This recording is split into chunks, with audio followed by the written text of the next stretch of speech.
الحمدللہ رب العالمین الصلاۃ والسلام علی سید الانبیاء والمرسلین وعلی آلہ واصحابہ اجمعین اما بعد اعوذ باللہ من الشیطان الرجیم بسم اللہ الرحمن الرحیم الحمدللہ تعالی ثم الحمدللہ تعالی رب ذوالجلال کے احسان اور کرم سے آج آپ اپنا سبق ملاحظہ فرمائیں گے سورۃ النساء کی 43 نمبر آیہ شریفہ سے آگے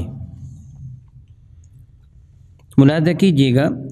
اعوذ باللہ من الشیطان الرجیم بسم اللہ الرحمن الرحیم الم تر الی الذین اوتوا نصیبا من الکتاب یشترون الضلالہ ویریدون ان تضلوا السبیل الم تر کیا تم نے نہیں دیکھا الی الذین ان لوگوں کی جانب کہ اوتوا نصیبا من الکتاب جن کو کتاب کا کوئی حصہ عطا فرمایا گیا، یعنی جن کو پہلے کتابیں یعنی تورات، زبور اور انجیل جن کو عطا فرمائی گئیں، وہ یہود و نصارہ یشترون الضلالۃ وہ گمراہی خرید رہے ہیں، العیاذ باللہ تعالی ثم العیاذ باللہ تعالی، ویریدون ان تضلوا السبیل اور وہ یہ چاہتے ہیں، ان کا ارادہ ہے کہ تم کو بھی سیدھی راہ سے گمراہ کر دیں، العیاذ باللہ تعالی ثم العیاذ باللہ تعالی۔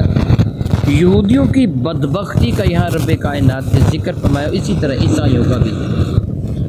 رب کائنات جل وعلا نے تورات میں، زبور میں، انجیل میں میرے اور آپ کے کریم آقا تاجدار اربوجم شفیع معظم رحمت کا ذکر بڑے واضح ترین انداز میں فرمایا تھا، بہت ہی واضح ترین انداز میں کہ حضرت سیدنا عیسیٰ علیہ السلام نے یہاں تک ارشاد گرامی قدر فرما دیا تھا کہ میرے بعد وہ رسول رحمت تشریف لانے والے ہیں، یہ جو دنیا کے سردار ہیں۔ یہ موجودہ انجیل کے اندر موجود ہے، میں نے اپنی کتاب سیرت امام الانبیاء میں اس کو نقل کیا ہے، اور تقریباً 1 درجن کے قریب وہ روایات میں نے نقل کی ہیں، یعنی وہ آیات جو تورات اور انجیل کے اندر ہیں، جن میں میرے کریم آقا رسول عربی کی تشریف آوری کی سراتر خبر دی گئی ہے۔ حضرت عیسیٰ علیہ السلام کا یہ اشارہ گرامی قدر کہ میرے بعد آنے والا وہ دنیا کا سردار ہے، وہ تم کو میرے بارے میں بتائے گا اور تمہاری اصلاح فرمائے گا، وہ قیامت تک تمہارے ساتھ رہے گا۔ اور دوسری رات پہ یہ ہے کہ عزت و عظمت کے اعتبار سے وہ اتنی بلندی پر فائز ہے کہ میں عیسیٰ اس کے جوتے کے تسمے کھولنے کے بھی لائق نہیں ہوں، وہ اتنی عزت والا رسول آ رہا ہے، یہ رسولوں کا رسول ہے۔ قرآن کریم سورۃ الصف میں ہے کہ حضرت عیسیٰ علیہ السلام نے اشارہ فرمایا تھا مبشرا برسول یأتی من بعد اسمہ احمد، میں تم کو خوشخبری سناتا ہوں اس رسول کی جو میرے بعد تشریف لائیں گے، ان کا اسم گرامی قدر احمد ہوگا۔ انجیل کے اندر بھی کریم آقا تاجدار اربوجم شفیع معظم رحمت عالم کریم لفظ فارق تلیق وہ لکھا ہوا ہے کہ جس کا معنی یہی بنتا ہے جو قابل تعریف ہے، جو لفظ محمد کا معنی بنتا ہے۔ بہرحال ان کتابوں میں حضور سید عالم کا تذکرہ تھا صلی اللہ تعالی علیہ حبیب دائما ابدا، اور یہودی عموماً اس کا ذکر کیا کرتے تھے۔ جب میرے اور آپ کے کریم آقا تاجدار اربوجم شفیع معظم رحمت عالم صلی اللہ تعالی علیہ وآلہ وسلم مدینہ طیبہ میں ابھی تشریف نہ لائے تھے، بلکہ یہودیوں کو حضور کی بعثت کے بارے میں ابھی خبر نہ ملی تھی مدینہ طیبہ کے یہودیوں کو، وہ انصار مدینہ کو یہ کہا کرتے تھے ان قریب ایک نبی تہامہ میں پیدا ہوں گے، یعنی یہ مکہ مکرمہ کے علاقہ کو تہاموں میں پیدا ہوں گے، وہ ہجرت کر کے شہر میں آئیں گے، ہم ان کے ساتھ مل کر تم کو اس شہر یثرب سے نکال باہر دیں گے۔ یہ یہودی انصار مدینہ کو اوس اور خزرج کو کہا کرتے تھے۔ یہی سبب ہے کہ اب جب اوس اور خزرج یہ دونوں قبائل جب مکہ مکرمہ حج کے لیے آئے، میرے اور آپ کے کریم آقا تاجدار اربوجم شفیع معظم رحمت عالم صلی اللہ علیہ وسلم کی آیت کریمہ تھی کہ حج کے لیے آنے والے لوگوں کے پاس تشریف لے جاتے اور ان کو اپنی بعثت شریفہ کے بارے میں خبر دیتے کہ میں اللہ تعالیٰ کا نبی ہوں، مجھے اللہ تعالیٰ جل وعلا نے بھیجا ہے۔ میرے اور آپ کے کریم آقا تاجدار اربوجم شفیع معظم عقبہ نامی گھاٹی میں تشریف لائے، وہاں اوس اور خزرج کے کچھ افراد موجود تھے۔ رسول رحمت نے ان کے سامنے اپنی بعثت شریفہ کا تذکرہ فرمایا کہ میں اللہ تعالیٰ جل وعلا کا رسول ہوں۔ حضور سید عالم نے تفصیل کے ساتھ ذکر فرمایا تو یہ آپس میں کہنے لگے ہے یہ وہی رسول ہے جس کی خبر ہمیں یہودی دیا کرتے تھے کہ یہ تہامہ میں پیدا ہوں گے، یہاں یہ پیدا ہوئے ہیں اور یہ ہجرت کر کے وہاں جائیں گے یثرب میں، یہ وہی رسول معلوم ہوتے ہیں۔ اس سے پہلے کہ یہودی آ کر ان پر ایمان لے آئیں اور ان کو مضبوطی حاصل ہو جائے، پھر یہودی اس نبی کے ساتھ مل کر ہمیں یثرب سے باہر نکال دیں، اس سے پہلے بہتر یہ ہے کہ تم ایمان لے آؤ۔ چنانچہ وہ لوگ میرے قریب آ کر رسول نبی پر ایمان لے آئے، اور کتب سیرہ میں یعنی سیرت کی کتابوں میں آپ بیت عقبہ اولا یہ پڑھیں، بیت عقبہ اولا، عقبہ اولا میں یعنی پہلی مرتبہ گھاٹی میں جو بیعت ہوئی تھی وہاں کتنے افراد تھے؟ 12 کے قریب۔ پھر بیت عقبہ ثانیہ کہ انہوں نے مدینہ طیبہ جا کر یثرب میں جا کر دوسرے لوگوں کو، اپنے قبیلے کے لوگوں کو بتایا، وہ نبی جس کے بارے میں یہودی خبر دیا کرتے تھے نا وہ آ گئے ہیں اور وہ مکہ مکرمہ میں پیدا ہو گئے ہیں، ہم ان کی زیارت کر کے آئے ہیں۔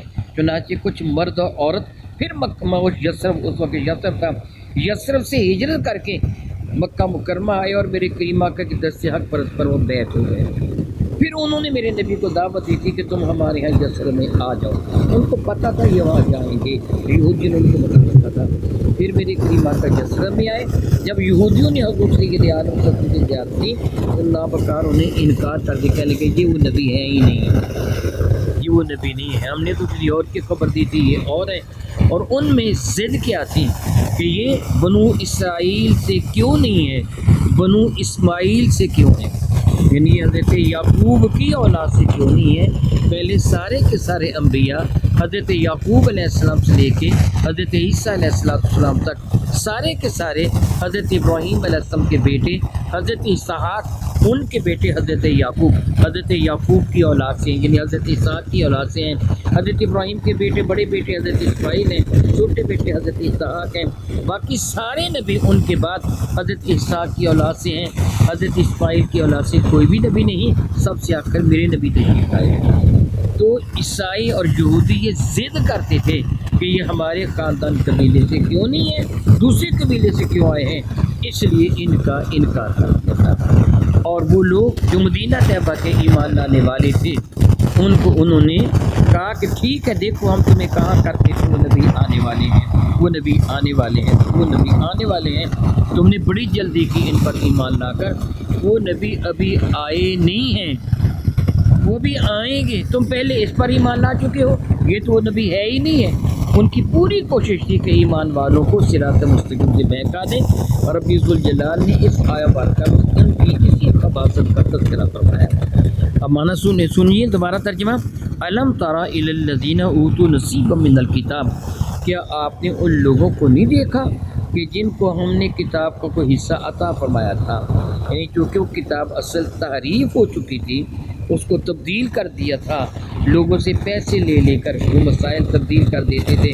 جس طرح تورات کے اندر یہ درج تھا کہ جو لڑکا لڑکی مرد عورت شادی شدہ اگر فعل بد کے مرتکب ہوں گے تو ان کو پتھر مار مار کر مار دیا جائے گا، یعنی رجم کر دیا جائے گا۔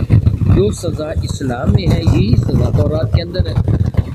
یہودیوں کے بڑے بڑے جب چودھریوں نے یہ فعل شروع کر دیا تو انہوں نے یہود کے علماء کو کچھ پیسے دے دیے اور کہا کہ تم لوگوں میں یہ مشہور کر دو جو یہ جرم کرے بس اس کا منہ کالا کر دیا جائے گا، اس کے سوا سے کوئی سزا نہیں دی جائے گی، یا اس کو گدھے پر بٹھا کر گاؤں میں چکا لگوا دیا جائے گا، اس کی سوا کوئی سزا نہیں ہوگی، تم لوگوں کو یہ کہہ دو۔ ان کو خرید لیا، ان کو مولویوں کو، ان کے علماء کو، انہوں نے یہ کہنا شروع کر دیا حتیٰ کہ میرے نبی سے حضور سید عالم صلی اللہ علیہ وسلم کے دربار مقدس میں ایک مقدمہ پیش ہوا یہودیوں کا، جو کہ سلطنت مدینہ کے تاجدار میرے نبی، اب وہ قبائلی سسٹم نہیں رہ گیا تھا کہ ہر قبیلہ اپنی اپنی مرضی کرے گا، نہیں ایسا سسٹم نہیں رہ گیا تھا، باقاعدہ طور پر فوج تھی میرے کریم آقا کی، جہاد کے لیے صحابہ کرام تشریف لے جاتے تھے، کبھی میرے کریم آقا کی معیت میں کبھی تنہا چلے جاتے تھے، اس لیے یہودیوں کو مجبوراً میرے کریم آقا رسول اللہ کی سلطنت کو تسلیم کرنا پڑا تھا۔ تو وہ مقدمہ اپنا لے کے آئے بارگاہ مصطفیٰ کریم میں، یہ ایک ایسا ہی فیل کا بدکاری ہوئی تھی، وہ مقدمہ لے کے آئے اور کہنے لگے کہ اے میرے نبی کا نام لے کر، اے ابو القاسم محمد، تم ہماری تورات کے مطابق ہمارا فیصلہ تم کرو، مگر قانون وہ ہوگا جو ہمارا ہے، ہماری تورات کے مطابق۔ میری کریم آقا رسول اللہ نے فرمایا ہاں میں تمہاری تورات کے مطابق ہی تمہارا فیصلہ کروں گا۔ وہ کہنے کے پھر ٹھیک ہے جی، ہماری تورات میں تو یہ ہے کہ اگر مرد و عورت ایسے فعل کے مرتکب ہوں تو ان کے منہ کالے کر دیے جائیں، زیادہ سے زیادہ شدید سزا دینا ہو، ان کو گدے ان کی تذلیل ہو جائے، بھائی یہی سزا ہے۔ نبی میں یہ سزا نہیں ہے، سزا یہ ہے کہ ان کو پتھر مار مار کر مار دیا جائے گا۔ کہ نہیں نہیں نہیں نہیں نہیں نہیں نہیں، یہ سزا تو تمہارے ہاں ہے، یعنی قرآن کریم میں ہے، تمہارے ہاں ہے، ہمارے ہاں یعنی قرآن کریم میں نہیں بلکہ حدیث مبارکہ میں ہے، یعنی یہ تو سزا تمہارے ہاں ہے، ہمارے ہاں یہ سزا نہیں ہے، ہمارے یہاں صرف یہ سزا ہے جو ہم نے ذکر کر دی ہے۔ میرے کریم آقا نے فرمایا کہ تورات لے کے آؤ، وہ تورات لے کے آ گئے۔ کچھ تورات، ہر کسی بندے کے پاس تورات نہیں تھی، جو ان کے جید قسم کے علماء تھے ان کے پاس تورات تھیں۔ اتفاق سے جو تورات آئی اس میں اصل عید یہ موجود تھی۔ حضور نے اس کو پڑھو، ان کے ایک عالم نے ابن سوریہ اس نے پڑھنا شروع کر دیا، پڑھتا پڑھتا جو آیت پر آیا نا اس کو چھوڑ کر آگے چلا گیا۔ سیدنا عبداللہ بن سلام رضی اللہ تعالیٰ عنہ یہ پہلے یہودی تھے، پھر میرے کریم آقا کا چہرہ دیکھا اور کہنے لگے کہ اللہ کی قسم یہ چہرہ جھوٹے کا نہیں ہے، یہ وہی ہیں جن کا ذکر ہماری تورات میں ہے۔ یہ کلمہ طیبہ پڑھ کے میرے کریم کے دام لے کر اس میں بسا ہو گئے تھے۔ حضرت عبداللہ آگے بڑے فرمان کے ہاتھ اٹھا، یہ پڑھ گئے، مجبوری میں اس کو وہ عید پڑھنا پڑی جس پہ رجب نہیں کر سکتا کہ اگر ایسے شادی شدہ مرد اور ایسے فیل کے مرتکب ہوں گے ان کو پتھر مار کر مار دیا جائے گا، چنانچہ میرے نبی نے یہ سزا کر، یعنی انہوں نے تورات میں چودھریوں سے عمراء سے پیسے لے کے رد و بدل کر دیا تھا، باتیں تو مٹا دیا تھا، بعض نے کچھ بٹایا تھا کچھ نہیں بٹایا تھا۔ رب کائنات اللہ علیہ فرماتے انہوں نے اللہ کے دین کو، دین حق کو پیسے لے کر بیچ دیا۔ یشترون الضلالۃ، خرید لیا انہوں نے گمراہی کو، ویریدون تنہا خود گمراہی سے، بلکہ چاہتے یہ ہیں کن تضلوا السبیل، تم کو بھی صراط مستقیم سے بہکا دیا۔ معاذ اللہ تعالیٰ رب کائنات اللہ دعا فرمائے بہت سارے لوگ ہیں جو خود کو مسلمان ہیں اور وہ صراط مستقیم پر نہیں ہے، وہ قرآن کریم کی غلط تعبیر کرتے ہیں جو منشا ایک عجیب کے خلاف ہے، اور قرآن پاک کی وہ آیات جو اللہ تعالیٰ نے بتوں کے لیے نازل فرمائی تھی وہ ایمان والوں پہ چسپا کرتے ہیں۔ سیدنا ابن عمر رضی اللہ تعالیٰ عنہ ان لوگوں کو مخلوق میں شدید ترین خیال کرتے تھے کہ جو بتوں کے لیے نازل ہونے والے ایتوں کو مسلمانوں پہ چسپا کرتے ہیں، وہ ایتوں مسلمانوں پہ چسپا کرتے ہیں اور لوگوں کو معاذ اللہ تعالیٰ صراط مستقیم سے بہکانے کے لیے وہ آیات پیش کرتے ہیں، اور گویا وہ قرآن پاک کی تحریف کر رہے ہیں جس طرح یہود و نصارہ کر رہے ہیں۔ یاد رکھیے میں آپ کے سامنے قرآن مجید کا ترجمہ پیش کر رہا ہوں، قرآن پاک کی تفسیر پیش کر رہا ہوں، یہ میں جو کتب تفسیر ہیں امہات الکتب میں ان کا مطالعہ کر کے آپ کو سنا رہا ہوں، جہاں میں اپنی مرضی کروں گا گناہ گار ہو جاؤں گا، یہاں میں اپنی مرضی کروں گا نا میں گناہ گار ہو جاؤں گا، مجھے میری مرضی کرنے کی اجازت نہیں ہے، مجھے متقدمین کی اتباع کی اجازت ہے کہ جو انہوں نے بیان فرمایا ہاں الفاظ میرے ہوں گے مفہوم ان کا ہوگا، یعنی مفہوم وہی ہوگا جو انہوں نے بیان فرمایا، میں اپنی مرضی سے قرآن کا کوئی بھی مفہوم بیان نہیں کر سکتا۔ من قال فی القرآن برائیہ فقد کفر، کہا جاتا ہے جس نے قرآن کریم میں اپنی مرضی سے کچھ کہا وہ کافر ہو گیا۔ اس لیے قرآن کریم کا ترجمہ بیان کرتے ہوئے، قرآن کریم کی تعبیر و تفسیر بیان کرتے ہوئے شدید ترین احتیاط کی ضرورت ہوتی ہے۔ ہر کس و ناقص کو یہ اجازت نہیں دی جاتی کہ قرآن پاک کا جو چاہے تو ترجمہ کر لے، من مانی کر دیں، جس طرح آج کل معاذ اللہ با گمراہ قسم کے لوگ قرآن مجید کو کامل کے آیا بارکہ کی الصلاۃ طرفی اللیل وزلف طرفی النہار وزلف من اللیل، کہ رات کے دن کے دونوں کناروں میں اور رات کے وقت طرفی النہار وزلف من اللیل، نماز ادا کر دن کے دونوں کناروں میں اور رات کے حصہ میں. کتنے بن گئے یہ؟ صلاۃ طرفی النہار، نماز ادا کیجیے طرفی النہار دن کے دونوں کناروں پر، وزلفا من اللیل اور رات کے اندھیرے میں. کتنے ہو گئے؟ وہ کہتے ہیں نمازیں ہی تین. کیا کہتے ہیں؟ نمازیں ہی تین ہیں. الیاذ باللہ تعالیٰ، الیاذ باللہ تعالیٰ. اللہ تعالیٰ ان عقل کے اندھوں کو سمجھنے کی توفیق دے کہ اللہ کے کلام کو تم زیادہ سمجھتے ہو یا مصطفیٰ کریم زیادہ سمجھتے ہو؟ یہ حضور زیادہ سمجھتے ہیں یا تم زیادہ سمجھتے ہو؟ اس سے اصل مراد کیا ہے؟ اس کا تمہیں پتہ ہے یا رسول اللہ کو پتہ ہے؟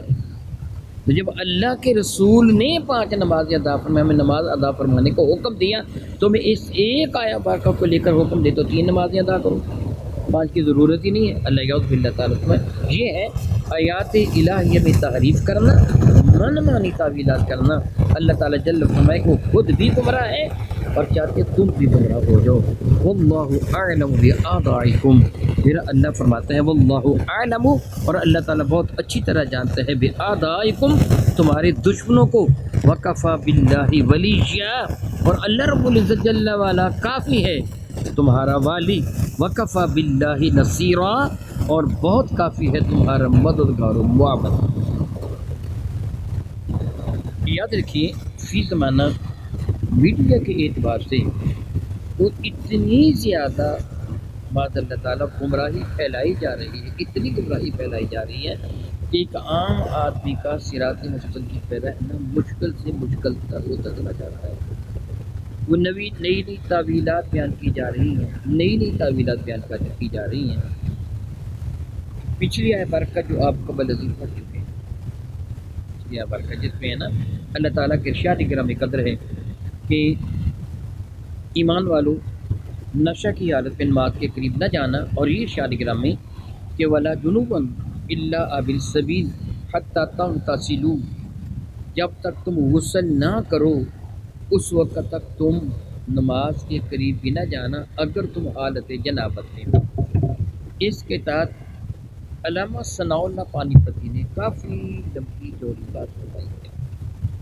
کل وقت زیادہ ہو گیا تھا، میں دیکھ رہا تھا کہ وقت زیادہ ہو گیا، اس لیے میں نے بہت کا ذکر نہیں کیا تھا. آپ کو سمجھانے کے لیے کہہ رہا ہوں کہ انہوں نے صحیح بخاری کی کتاب اس کی حدیث موجود ہے. صحیح بخاری میں بات ہے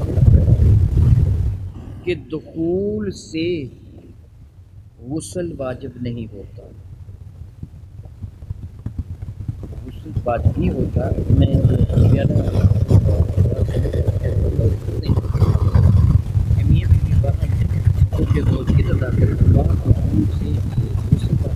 جب تک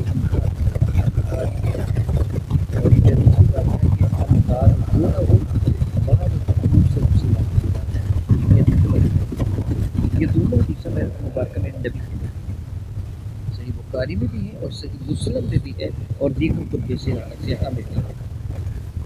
اب ایک آدمی یہ مسئلہ کرتا ہے کہ یہ عمل ایسے ہے کہ دخول کے مسلمان جس پر سارے آئمہ متفق ہیں، دخول کے مسلمان ہو جاتے ہیں. وہ کہے گا موجودوں کو کیا پتا، میں بخاری ایک بخاری ہے ایک بندہ بنایا تھا، اس کے جسم سے پانی کے اوپر ٹپ رہے تھے. میرے نبی فرماتے ہیں شاید میں نے کسی کو جلدی نہیں کرا، پہلے ہی پہلے جو بات آ گیا اس سے کیسے ہے کہ نبی فرماتے مجھے چاہیے ہوتا کر لے کر غسل کی ضرورت ہی نہیں ہے، غسل کی ضرورت ہی نہیں ہے. تو اب کچھ لوگ میں نام نہیں لیتا جو لوگوں کو گمراہ کرنے کے لیے مولویوں کو علماء کے خلاف ہے. مولوی کو کیا پتہ، یہ دیکھو صحیح بخاری کیا لکھا ہے. وہ میرے قریب آ کر دوسرے اس بات کو کرے گا، حالانکہ علماء یعنی آئمہ اربعہ کے نزدیک یہ حدیث سے منسوخ ہے صحیح بخاری، مگر اس حدیث پر پہ عمل نہیں کیا جائے. حدیث منسوخ ہے، منسوخ حدیث کو پیش کر کے علماء کی تذلیل کر کے مولویوں کو کیا پتہ ہے. یہ دیکھو صحیح بخاری کا دیکھو ہے، مولوی کی بات مانی ہے، بخاری کی بات مانی ہے. عام آدمی بیچارہ تو نہیں جانتا کہ صحیح بخاری میں کیا کیا ہے.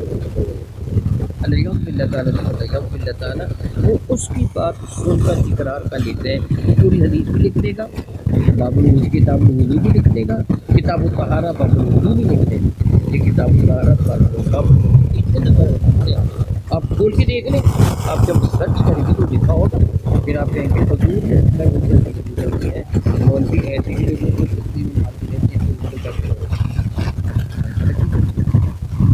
اسلام 23 سال خلافت ہوا، ایک دن خلافت ہوا. پہلے بھی حکم تھا، پھر اس کے خلاف حکم دے دیا گیا، پہلے حکم کو منسوخ کر دیا گیا اور بعد میں حکم ناسخ ہے. اس ناسخ اور منسوخ کا عام آدمی کو کیسے پتہ چلے جو کیوں کر جانے کا ناسخ کیا ہے منسوخ کیا ہے؟ اس لیے بہت شدید ضرورت اس بات کی ہے کہ مسئلہ اپنی مرضی سے نہ مانا جائے، علماء کے پاس اس کو پیش کیا جائے، پھر اس کی وہ توضیح وضاحت کریں گے. یہ مسئلہ کیسے ہیں؟ تو اللہ تعالیٰ فرماتے ہیں میں تمہارے دشمنوں کو جانتا ہوں، جو تمہیں صراط مستقیم سے بہکانا چاہتے ہیں ان کے پیچھے نہ لگو. وکفیٰ باللہ ولیہ، تمہارا اللہ تمہارا ولی کافی ہے. وکفیٰ باللہ نصیرا، اور اللہ تعالیٰ جل وعلا تمہارا مددگار کافی ہے. آگے تحریف کرنے والوں کا ذکر آ رہا ہے جو انشاءاللہ تعالیٰ آپ آئندہ کریں گے. یہاں ایک بات میں آپ کو سورہ طلاق کی آیت ہے، دوسری آیت کا آدھی اور کسی بھی آیت کا وَمَن يَتَّقِ اللَّهَ يَجْعَلْ لَهُ مَخْرَجًا وَيَرْزُقْهُ مِنْ حَيْثُ لَا يَحْتَسِبُ وَمَن يَتَوَكَّلْ عَلَى اللَّهِ فَهُوَ حَسْبُهُ إِنَّ اللَّهَ بَالِغُ أَمْرِهِ قَدْ جَعَلَ اللَّهُ لِكُلِّ شَيْءٍ قَدْرًا. اس کا معنی یہ بات ہے وَمَن يَتَّقِ اللَّهَ يَجْعَلْ لَهُ مَخْرَجًا، جو اللہ تعالیٰ سے ڈرے گا اللہ تعالیٰ اس کی رہائی کی راہیں آسان فرما دیتا ہے. وَمَن يَتَّقِ اللَّهَ يَجْعَلْ مَخْرَجًا وَيَرْزُقْهُ مِنْ حَيْثُ لَا يَحْتَسِبُ، اور اللہ تعالیٰ اس کو رزق وہاں سے عطا فرمائے گا جہاں سے وہ سوچ بھی نہیں سکتا. وَمَن يَتَوَكَّلْ عَلَى اللَّهِ فَهُوَ حَسْبُهُ، جو اپنے رب پر بھروسہ کر لیتا ہے اس کا رب اس کے لیے کافی ہو جاتا ہے، اس کا رب اس کے لیے کافی جو ہے نا. وَكَفَىٰ بِاللَّهِ وَلِيًّا، تمہارا مددگار. وَكَفَىٰ بِاللَّهِ نَصِيرًا، تمہارا رب تمہارا مددگار کافی ہے. اس لیے میں نے کہا وہ پڑھیں گے. اللہ تعالیٰ فرماتا ہے وَمَن يَتَّقِ اللَّهَ يَجْعَلْ مَخْرَجًا وَيَرْزُقْهُ مِنْ حَيْثُ لَا يَحْتَسِبُ وَمَن يَتَوَكَّلْ عَلَى اللَّهِ فَهُوَ حَسْبُهُ، جو اپنے رب پر بھروسہ کرتا اس کا رب اس کے لیے کافی ہو جاتے ہیں. شاعر کرام قدر فرماتے ہیں کہ وَمَن يَتَّقِ اللَّهَ يَجْعَلْ لَهُ مَخْرَجًا، جو اللہ تعالیٰ سے وَمَن يَتَّقِ اللَّهَ، جو اللہ تعالیٰ سے ڈرتا ہے اللہ تعالیٰ اس کی رہائی کی راہیں آسان فرما دیتے ہیں. وَيَرْزُقْهُ مِنْ حَيْثُ لَا يَحْتَسِبُ، وہاں سے رزق دیتا ہے جہاں سے سوچ نہیں سکتا. وَمَن يَتَوَكَّلْ عَلَى اللَّهِ فَهُوَ حَسْبُهُ إِنَّ اللَّهَ بَالِغُ أَمْرِهِ، جو اللہ پر بھروسہ کرتے ہیں اللہ اس کے لیے کافی ہو جاتا ہے. یاد رکھو ان اللہ بالغ امرہ، رب کا حکم نافذ ہوتے ہی رہتا ہے. جو رب فیصلہ فرماتا کسی کی جرت نہیں ہے کہ اس پہ تغیر و تبدل کر سکیں. تم اپنے رب پر بھروسہ. یہ پڑھنے کے بعد پڑھ لیں سورہ توبہ کی آخری پچھلی آیت بارکہ حسبی اللہ لا الہ الا هو علیہ توکلت وہو رب العرش العظیم، یہ آخری آیت بارکہ سورہ توبہ کی آخری آیت بارکہ. پچھلی بھی پڑھ لیں بے شک لیکن آخری یہ ضرور پڑھ لیں. یہاں تو رب نے کہ فرمایا کہ اے محبوب تم کہہ دو، یہ جملہ بے شک نہ بھی کہے، کل اے تم محبوب کو تم یہ کہہ دو کہ میرے لیے میرا اللہ تعالیٰ کا. سورہ توبہ کی آخری آیت بارکہ پڑھ لیں تو وہ بندہ اللہ تعالیٰ کی مکمل حفاظت میں آ جاتا ہے. وہ اللہ تعالیٰ پر بھروسہ. وَمَن يَتَّقِ اللَّهَ والی آیت بارکہ پہلے پڑھ لیں. پھر یہ فَقُلْ حَسْبِيَ اللَّهُ لَا إِلَٰهَ إِلَّا هُوَ عَلَيْهِ تَوَكَّلْتُ، فَقُلْ تو یہ کہہ دے حسبی اللہ میرے لیے اللہ کافی ہے. فقل کا جملہ بے شک نہ بھی کہیں کہ تم دعا کے انداز میں آیا بار کا پڑھیں گے فقل ضرور کہیں گے، دعا مانگیں گے تو فقل نہ بھی کہیں تو حرج نہیں ہے. حسبی اللہ لا الہ الا ہو، میرے لیے میرا اللہ کافی ہے جس کے سوا کوئی بھی عبادت کے لائق نہیں ہے، وہ میرا مددگار و معاون ہے. حسبی اللہ لا الہ الا ہو علیہ توکلت، اسی پر میرا بھروسہ ہے. وہ رب العرش العظیم، وہ عرش عظیم کا مالک ہے. تو پروردگار عالم ان گمراہ لوگوں کے شر سے اس بندے کی حفاظت فرما لیتا ہے، بلکہ ہر طرح کے شر سے اللہ تعالیٰ اس بندے کی حفاظت فرما لیتے ہیں. یہ وظیفہ تھوڑا سا یاد کر لیجئے روزانہ پڑھنے کے لیے. ہر معاملہ میں اللہ تعالیٰ آپ کی حفاظت فرمائے گا. سورہ طلاق دوسری آیت بارکہ تقریباً نصف ہے. وَمَن يَتَّقِ اللَّهَ يَجْعَلْ لَهُ مَخْرَجًا، اس آیت بارکہ کو مکمل کر لیں، پھر اس سے اگلی آیت بارکہ پوری کی پوری پڑھ لیں، تیسری آیت بارکہ، اور اس کے بعد سورۃ التوبہ کی آخری بارکہ وَقُلْ حَسْبِيَ اللَّهُ لَا إِلَٰهَ إِلَّا هُوَ، وَقُلْ نہ بھی کہیں حسبی اللہ لا الہ الا هو علیہ توکلت وهو رب العرش العظیم، یہ دعا ہوگی۔ وَقُلْ آیا بارکہ میں ہے، اور یہ دعا ہوگی کہ میرے لیے میرا اللہ کافی ہے۔ میں اللہ تعالیٰ سے دعا کرتا ہوں کہ اللہ تعالیٰ میرے اور آپ کے ایمان کی ہمیشہ حفاظت فرمائے، آمین ثم آمین۔ اور کما قال علیہ الصلوۃ والسلام، اللہ تعالیٰ علیہ وسلم۔